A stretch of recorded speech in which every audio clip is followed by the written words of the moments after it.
ఓం నమ శివాయ శ్రీమాత్రే నమ. మిత్రులకి శ్రేభిలాషులకి అలాగే నన్ను ఇంతగా ఆదరిస్తున్న యూట్యూబ్ ప్రేక్షకులందరికీ కూడా పేరు పేరు ధన్యవాదాలు.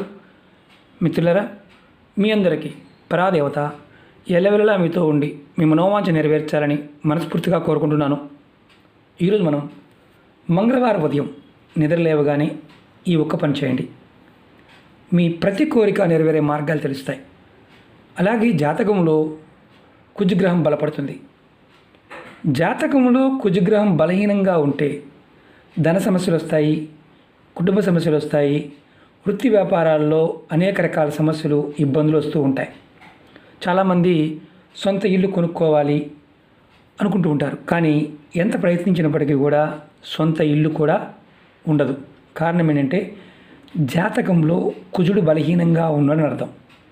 అలాగే వస్తువులు కొనుక్కోవాలనుకుంటారు, ఒక గ్రామ్ బంగారం కూడా కొనలేరు. అంటే కుజుడు బలహీనంగా ఉన్నప్పుడు డబ్బు చేతుల్లో నిలబడదు. అలాగే ఏ పని చేసినా ఆటంకాలు ఏర్పడుతూ ఉంటాయి. ఏ పని కూడా పూర్తిగా చేయలేరు. అలాగే ముఖ్యంగా వివాహానికి సంబంధించి ఏదో ఒక ఆటంకం వస్తూ ఉంటుంది. చాలామందికి కుజదోషాల వల్ల వివాహం కాదు. అలా ఇబ్బంది పడుతున్నవారు ఎవరైనా ఈ ఉపాయం చేయవచ్చు. అలాగే ఈ ఉపాయం చేయడం వల్ల సమస్యలన్నిటి నుండి బయటపడే మార్గాల్ని మీకు తెలుసుకోగలుగుతారు. అలాగే కుజగ్రహం ప్రసన్నత లభిస్తుంది. మీరు ఏది కోరుకున్నా ఆ కోరిక నెరవేరే మార్గాలు తెలుస్తాయి. అలాగే వృత్తి వ్యాపారాల్లో ఎదుగు లేకుండా ఉంది అనేవారికి ఎదుగుదల కనిపిస్తుంది. అలాగే సొంత ఇల్లు, వస్తువులు, ఆస్తులు ఇలాంటివి కొనగలుగుతారు. అలాగే పేరు ప్రతిష్టలు కూడా లభిస్తాయి. ఇంకొకటి ఏంటంటే వివాహానికి సంబంధించి ఆటంకాలు ఏర్పడుతూ ఉంటే అవి కూడా తొలగిపోతాయి. త్వరగా వివాహం కూడా జరిగే మార్గాలు మీకు తెలుస్తాయి. ఈ ఉపాయాన్ని ఆడవారైనా మగవారైనా చేయవచ్చు. ఆడవారు నెలసరి సమయంలో మాత్రం చేయవద్దు. ఈ ఉపాయానికి కావాల్సింది 9 పువ్వున లవంగాలు కావాలి. అలాగే కొంచెం సింధూరం కావాలి. ఎలా చేయాలో చెప్తాను. 9 లవంగాలు తీసుకోండి. 1 2 3 4 5 6 7 8 9 లవంగాలు కావాలి. ఇది మంగళవారం ఉదయం 5 గంటల నుండి 8 గంటల్లో చేయాలి. మధ్యలోనే చేయాలి. ఇది మీరు స్నానం చేసిన తర్వాత ఈ ఉపాయం చేయాలి. ఈ ఉపాయాన్ని మీరు మీ పూజా మందిరంలో చేయండి. మీ దేవుడి దగ్గర ఆవు నెయ్యితో కానీ నువ్వుల నూనెతో కానీ దీపం వెలిగించండి. 2 ఒత్తులు విడివిడిగా వేయండి.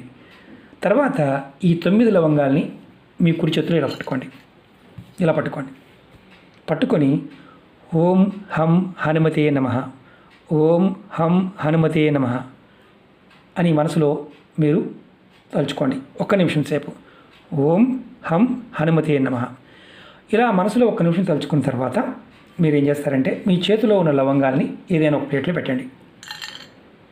పెట్టి దేవుడి ముందు పెట్టండి. మీ ఇంట్లో మీ ఇష్టదేవుడి ముందు పెట్టవచ్చు. తర్వాత ఈ లవంగాల పైన కొద్దిగా పొడి సింధూరాన్ని వేయండి. ఇలా సింధూరం వేయండి. తర్వాత మీ మనసులో ఉన్న కోరికలు, సమస్యలు చెప్పుకోండి. తర్వాత హనుమాన్ చాలీస చదవండి మీకు చదవడం వస్తే. లేదంటే ఆంజనేయ స్వామి అష్టోత్తరాన్ని చదవచ్చు. ఒకవేళ 2 చదవడం రాలేదనుకోండి, స్వామివారి నామాన్ని మనసులో అనుకోండి. ఓం హనుమతే నమః, ఓం హనుమతే నమః అని 1 నిమిషం సేపు అనుకోండి. మీ పూజ అయిపోయింది. పూజ అయిపోయిన తర్వాత మీరు ఈ దేవుడి దగ్గర పెట్టిన లవంగాల్ని తీసుకొని ఏదైనా ప్రెస్సింగ్ బ్యాగ్, చిన్న జిప్ కవర్లు ఉంటాయి, లేదంటే ఒక కవర్ మన మామూలుగా పేపర్లో అయినా సరే, వైట్ పేపర్లో అయినా సరే మీరు పాకెట్లో కట్టుకోండి. అంటే చక్కగా పొట్టలో కట్టండి. దాన్ని మీరు పర్సులో కానీ హ్యాండ్ బ్యాగ్లో కానీ పెట్టుకోండి. ఇంట్లో ఉండేవారు అనుకోండి, ఇంట్లో ఉండే మీ బయటికి వెళ్ళమనేవారు మీరు ఏం చేస్తారంటే మీ బీరువాలో కానీ కబోర్డ్లో కానీ పెట్టుకోండి. దీన్ని ఎప్పుడు మార్చాలి? నెలకు ఒక్కసారి వీటిని మార్చుతూ ఉండండి. అంటే నెలకు మళ్ళీ మంగళవారం ఉదయం ఇలా చేస్తూ ఉండండి. పాత వాటిని మీరు ఏం చేస్తారంటే ఏదైనా పారే నీళ్ళల్లో కానీ లేదంటే మొక్క మొదల్లో యాసిటీస్గా పొట్టలని పెట్టండి. నెలసరి ఉంది, మధ్యలో నెలసరి వచ్చింది, తీయాల్సిన అవసరం లేదు.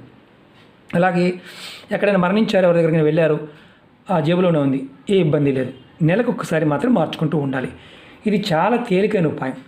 ఇది మీరు మంగళవారం ఉదయం చక్కగా నిద్రలేవగానే స్నానం చేసి ఈ ఒక్క పని చేస్తే చాలు. మీ ప్రతి కోరిక నెరవేరే మార్గాలు తెలుస్తాయి. మీ జాతకంలో కుజగ్రహం బలపడుతుంది. అలాగే మీకు ఈ వీడియో నచ్చినట్లయితే లైక్ చేయండి, ఛానల్ని సబ్స్క్రైబ్ చేసుకోండి, పక్కనే ఉన్న గంట సింబల్ని యాక్టివేట్ చేసుకోండి, 10 మంది మిత్రులకి షేర్ చేయండి. ఓం నమః శివాయ, శ్రీమాత్రే నమః.